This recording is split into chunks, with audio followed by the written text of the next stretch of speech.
Good evening, comrades. Thank you for joining us on this hot and sweaty evening. Tonight, in our Communist Culture Club, we're looking at two issues. First of all, football, and then Shakespeare. Not quite related, but I'm sure both will be really interesting sessions. Now, if you're like me, and perhaps you are, football, I try to stay away from the nationalism. I cannot stand it. And also, it's got a bit of sexism going on. Apparently, it only is coming home if the men win something. So the women's victory 2 years ago doesn't really count, which I thought was a bit off. So we're looking at the issue from a different perspective tonight. And we've got with us Carl, who's got a political point of view and sees football as an arena of the class struggle. And I thought that's a really good counter viewpoint on the sort of football we've been seeing the last few weeks. Thanks, Tina. Firstly, I'd like to say I'm aware of some of the quality of some of the academics and authors and Marxists that have appeared on this forum. So my imposter syndrome's looming large as a roofer from a council estate. But I'm also aware of a talk that took place recently in regards to capitalism and sport. So I'll try not to be too repetitive, but obviously there will be a bit of crossover in the subjects that we're talking to. But I do come at the question from a slightly different angle, in that my main proposition is that football has developed alongside capitalism, and as the different periods of capitalist development have been reflected in the game of football itself, the clashes and antagonisms that have taken place from the earliest stages of football right up until today, in many respects, can be understood as having a class nature. And in addition to that, a culture has developed around football between fans and a wider society. And those antagonisms and clashes manifest themselves through that culture, and vice versa. Issues that society are facing can be expressed by fans in stadiums or in wider movements. And unfortunately, I think we'll see that the right wing have been able to colonise that culture better than the left have. They've been successful in engineering a space within that culture to harness their ideas and disseminate their ideas into football fan culture. So the talk will be loosely in three sections: a brief history of the game and some of them early clashes that developed between players, supporters, and the authorities. How the right wing have already understood that culture and the usefulness of in engaging with it, and finish with a few ideas about how we can, on the left, get our asses in gear and maybe start to challenge the right on that front. And at the end, I hope we can share a few ideas on firstly whether that's a viable alternative, whether it's worthwhile doing, and then how we do that. So the definitive origins of the game are disputed. The Aztecs and 3rd century China all have games involving a ball of some sort. The Aboriginal Australians, before the white settlers arrived, had a game that involved a ball of some sort. But the game, perhaps not entirely recognisable, but that most closely linked to what we see as football today, probably has its origins in around about the 12th century. And this game, which was called folkball, would have been a team game, usually played between neighbouring towns and villages, with the purpose of transporting a pig's bladder to a marker in the opposing team's town or village. And it would have been increasingly violent, incredibly violent. There's records of punching, scratching, kicking, clubbing, even stabbings with swords that took place during these games. So completely different to the game we recognise today in that regard, depending on which team you support. There were no clearly defined regulations, no referee, no limit to the amount of people that could have taken part, no limit on the area. Some matches went across several miles, lasting hours, even days. So if we place ourselves in that period in time, the anticipation that was leading up to some of them games, you know, the excitement, fear, trepidation, nervousness, you know, we can only assume there that a feeling of comradeship would have developed, you know, an us and them mentality, and that would have developed within the towns that were competing in these games. But then also over time, a sort of inter-community respect would have developed between people that played the game. And attempts to ban the game at this time would have only intensified that feeling of us and them. When you look into the structure of the time, the feudal structure and then early capitalist structure, these antagonisms and clashes would have taken a class nature. Those looking to ban the game would have included the landowners whose land was being used and in their view, trespassed upon. There's a recorded incident of a man once drowning because they'd set up a game with the sole intention of wrecking the dikes that were being used to drain the fens here in the east of England. And others that made up what would have constituted authority in those days would have been drawn from the gentry and the ruling classes. And they would have been aware of the potential danger in letting the masses come together in this way and letting them feelings of solidarity and us versus them develop. Capitalism, even in its earliest days, has always taken a strong interest in what workers do outside of work. Not only because, you know, we make up the greatest part of the market in which they want to sell their goods, but also because they want to cut any movements in the bud that would have the potential to become a revolutionary force and challenge the system. But banning it, as we know, was largely unsuccessful. There are periods where the game was stopped, but they were unable to ban it for good. So it started to develop, mirroring the development of capitalism. The game was exported around the world. As we discussed earlier, there were games similar that already existed, but the new codified version would have been imposed as part of colonial projects around the world.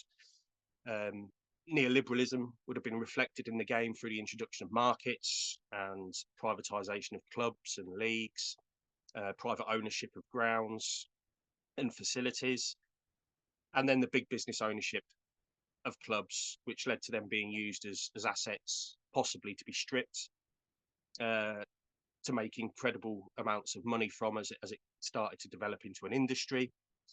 Some owners took over clubs as a means of prestige for owners of questionable repute, shall we say, and more recently, even by states as a means of sports washing their image as dictators or human rights abuses in their own areas and their own regions and countries.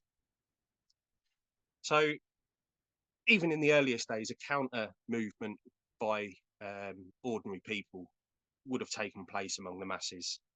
A connection can clearly be drawn between class struggle and football since its inception, be it the early sort of 15th century conflicts around private ownership of land, up until the fans opposing the football authorities' fairly recent plans to create a super league made up of the so-called elite clubs of Europe.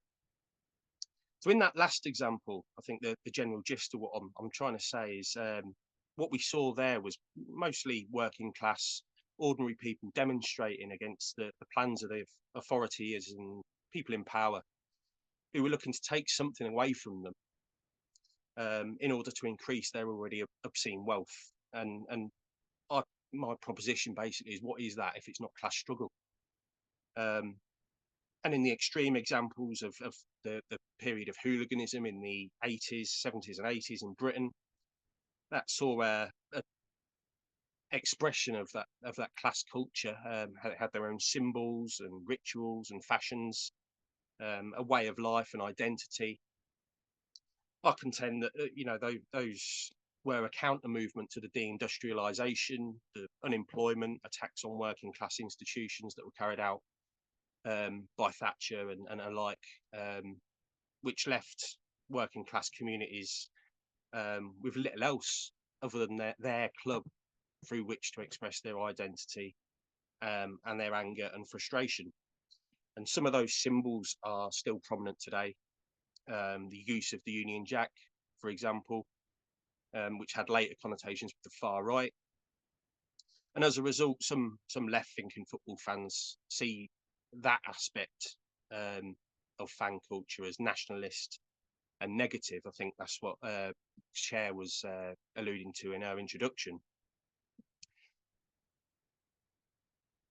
And if there was more time, we'd probably be able to expand on that conversation on whether a sort of feeling of revolutionary defeatism might kick in amongst left-wing fans, where they want their country, if you like, to maybe lose, but we don't have time for that. So I think if we fast forward from them primitive days to a developed capitalism and a developed industry of football, we've seen right-wing political organisations who have been able to exploit the mass participation in football, and they've been able to disseminate their ideas into large groups. The group called the Football Lads Alliance, which later become, ironically, the Democratic Football Lads Alliance, were able to embed themselves within fan bases by embracing that football culture.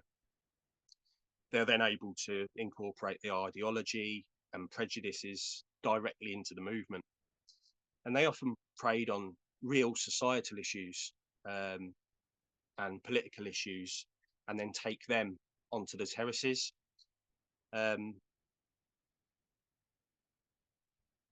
These groups invariably are linked to political organisations such as UKIP, the English Defence League. In the 70s and 80s, it was National Front and the BNP, and they found fertile ground for recruitment. That's where we see the hangover of the symbols that used to be what express national pride have now become linked with those far right movements. But it's not a new tactic.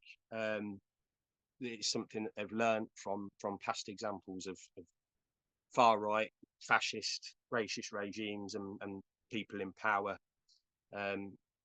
using football in order to expand their ideas.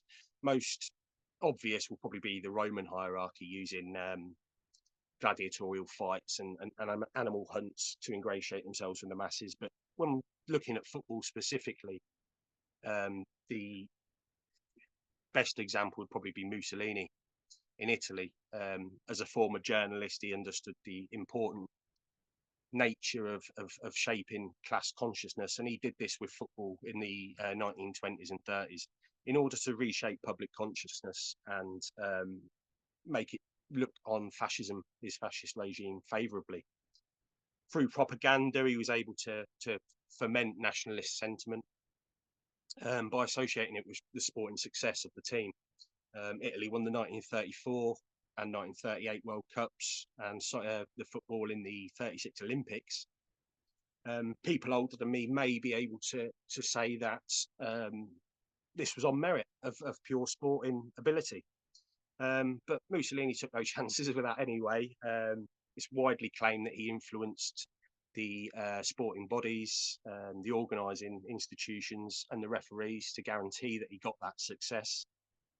And given fascism's tendency towards undemocratic control of administrative bodies, it's hard to argue that didn't take place.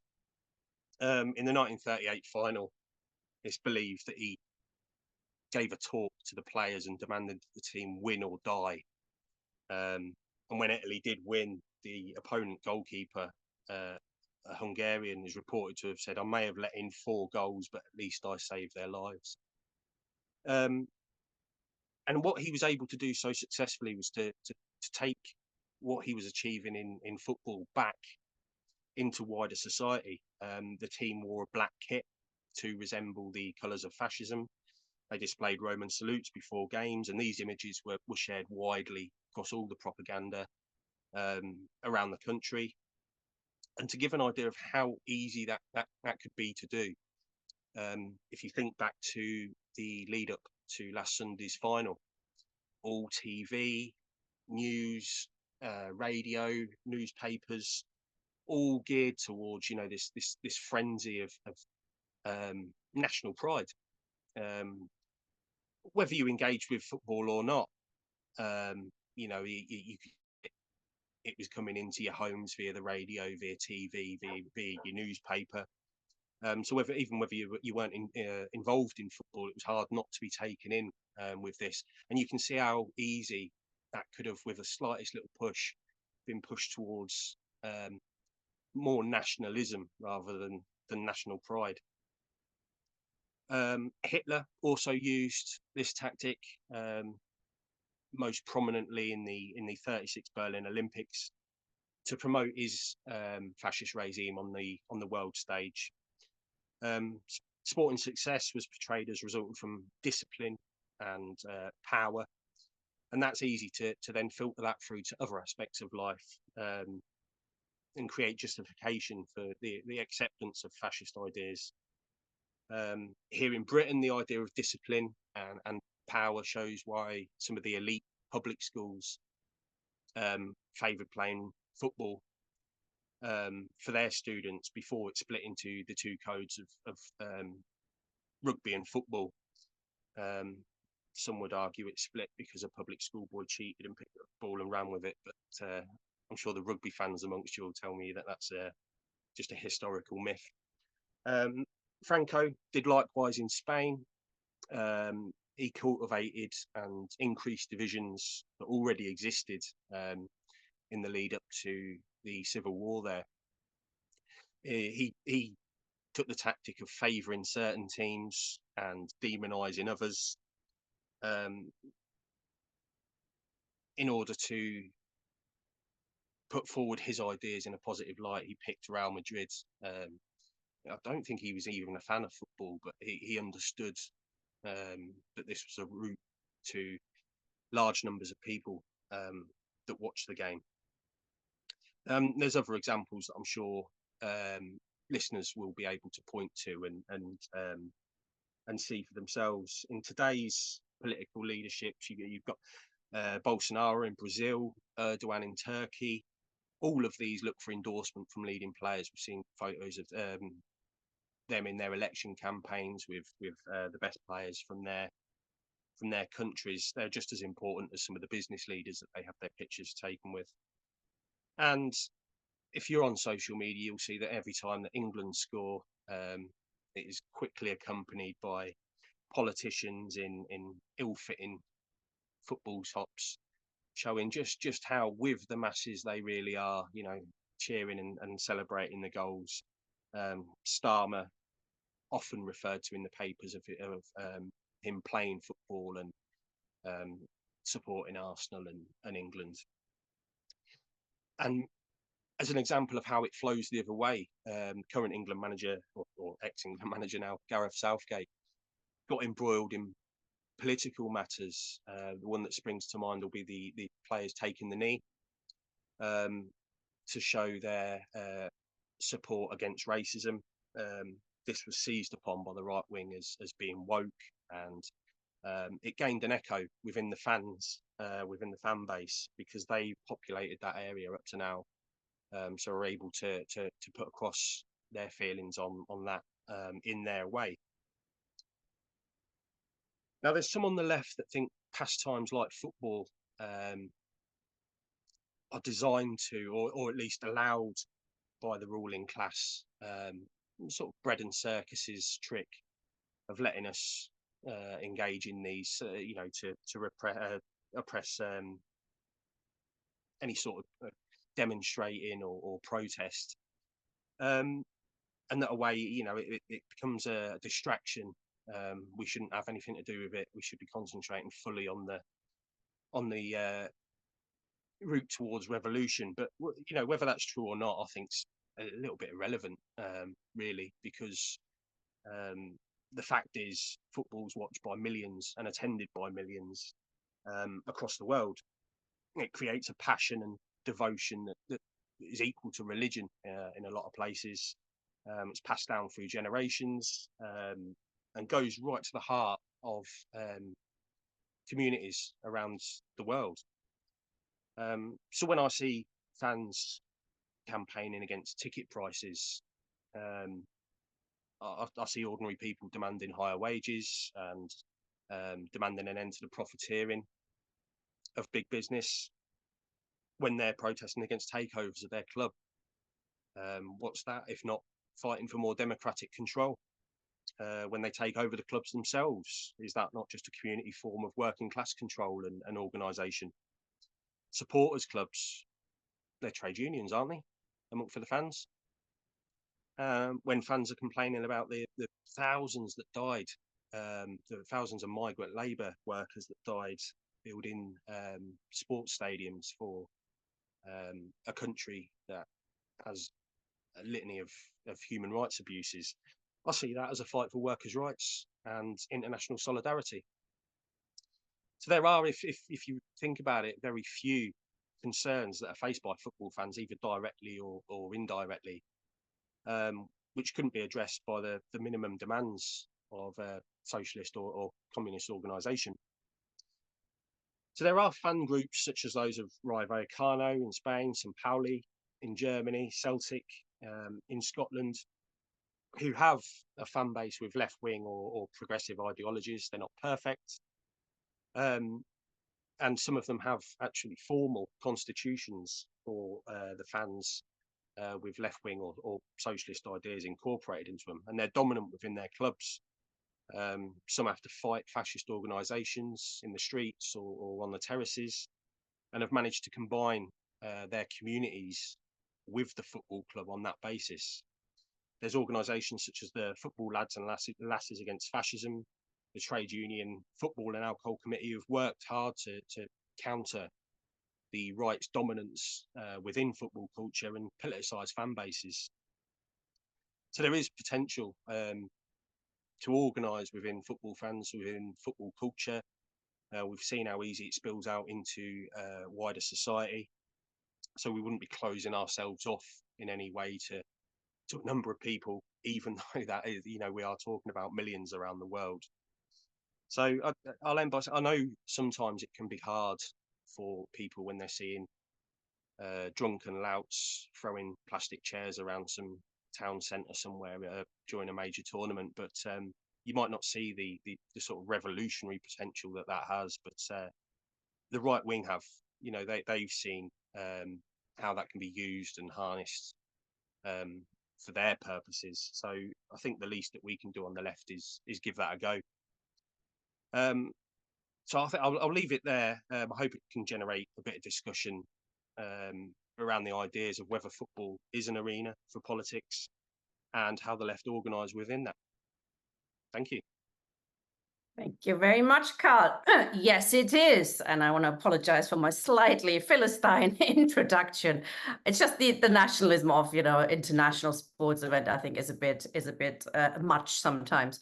But yes, I totally agree. I think like all questions that are important to the working class, we have to take it seriously. Like we have to take religion seriously as Marxists. We have to have answers for it, etc. And you said it is a bit like religion, but I do actually think there is, whereas religion will probably in a future socialist society will wither away, really. If if we know everything, we know that's the moon, that's the stars, there's no God, etc. That probably will wither away. I don't think the same can be said for sports. We just maybe democratize it a bit more. And I just want to know your thoughts on that. For example, you mentioned really the lefty groups, and there's a really good book, I think it's the wrong way around now, but it's called The Roaring Red Front, It's a really good book about sort of most left-wing clubs around the world. I can really recommend it. It's really highly interesting. But sort of in a sort of near future, I mean, in the past we had things like the Workers' Olympics, and we had an opening by Ben Lewis on this a few months ago, where there's still countries being represented, but it's done in a much more sort of fraternal way, and you don't have the flag shagging and stuff, and you have it in a more fraternal way, and the audience got involved, etc. How do you see it in a sort of near to far future? How would sport be conducted in a more sort of socialistic way, perhaps? Yeah, again, I think if we were to look at football as we would anything else, as communists, anybody that studies communism knows that for a period there will be a crossover from capitalist society. So we would have to use some of the institutions and things that already exist within capitalism. So the same could be with the football clubs. If we go in from the fan base, from the bottom up, and reorganize them, if it comes to restructuring leagues, I don't think at the present time we'd be able to set up an alternative league while the current leagues etc. exist. I think that'd be like looking at the unions. People have tried to set up unions against the ones that already exist, and that's fallen on its arse in most cases. So using what's there at the minute, yes, have them goals in the long term to completely democratize the game, bring it back to its working class roots. But that's not to say that it becomes poorer. I think a lot of the time when we're talking about ideals as communists, we put it across. There's been talks on this forum about primitive communism, and it seems like we're trying to drag people backwards in time. But in fact, there's many things that fans. I think there's a large amount of people that would look towards caps on wages for players, caps on transfer markets. So, that would only make the game, improve the game with fan engagement. So I think using the institutions that are there currently, as well as working towards, like you say, the examples of the Workers' Olympics and such, that could be used to further the game, because as you say, it's not going away. More and more people might be turning towards grassroots football as their little own protest. I mean, I'll go and watch semi-professional football now as my little protest against how big football's got. But these clubs are held so closely and deeply with people that isn't going to happen either. So the best way to do it is, like we say with society, from the bottom up, create a movement in order to take back what is ours. And I thought in a society where we don't have to, labor away 8, 9, 10 hours a day, far more people would want to do it, and different sports as well, of course, not just football. And Peter's got a question. Hi, Carl. Thanks very much for that. It's interesting because I've looked at this before myself, and what you mentioned very clearly is how football is a reflection of all the contradictions of wider society. The nationalism and you mentioned class struggle.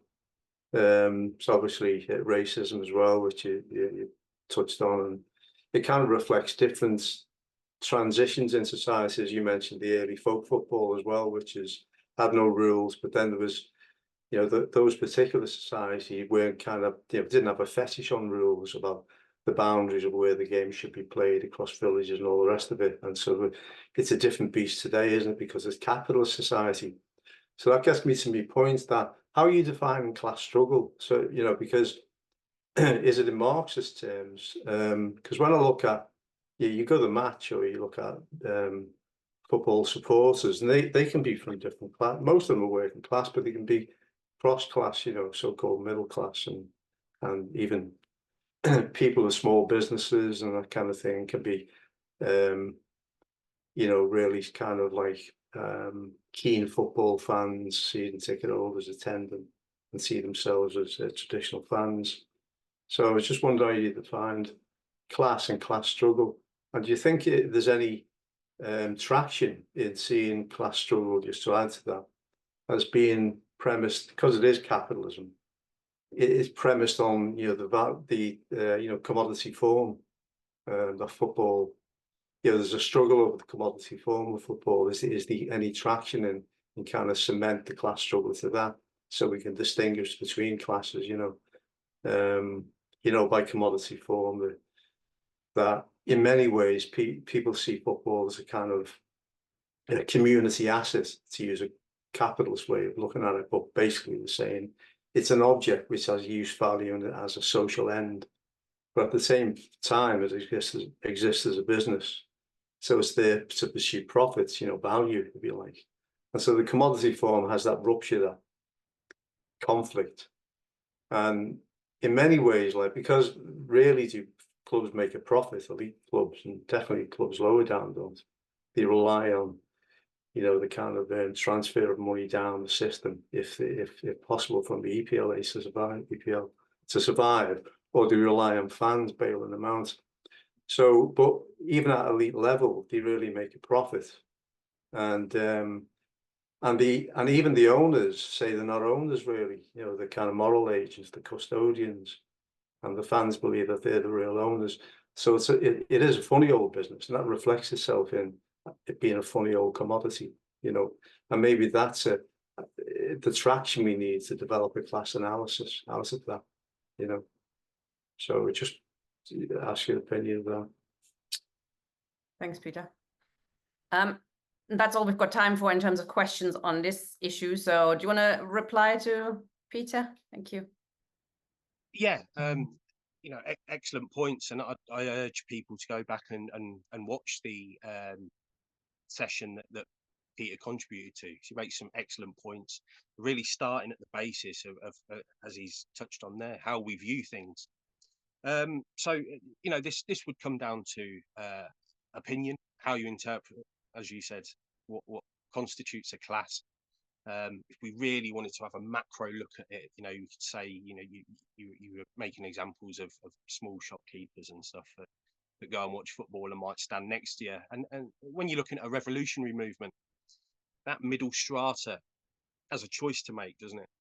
Does it fall in line behind the ruling class, or does it join with the upsurge and revolutionary movement? And through the ages, we've seen different middle stratas have made different choices. But with football, as you said, it's such a weird thing in that it is, if you like, viewed as a commodity. And people do view it as theirs and part of their communities. We've seen heroic struggles from communities taking back their clubs, dragging it back in to a capitalist model. Now, imagine if we were able to revolutionize fans, to bring that back as being really theirs. Like you said, these so-called owners, they might be football fans, might be from the area, might have been watching the club forever, but it's that model in which they want to run the club. And they're going to help, even if they've got the best interests at heart, even if they're socialists themselves, they're going to need that push. They're going to need that nudge. And that starts with us, as you say, owning the clubs, maybe on a capitalist basis, but then transitioning that, like we would try and transition society in a revolutionary wave. So I think the way I was looking at class struggle was basically, from the feudal origins, those that were trying to ban and those that were trying to stop and those that were trying to punish people would have been from that strata of society. They would have been the ruling class. And there's an argument about how much that's blurred over time. I would say not much. They might look different, sound different, but there's still that ruling class that pull the strings, and that's the same as in football. Thank you very much, Carl. Excellent presentation.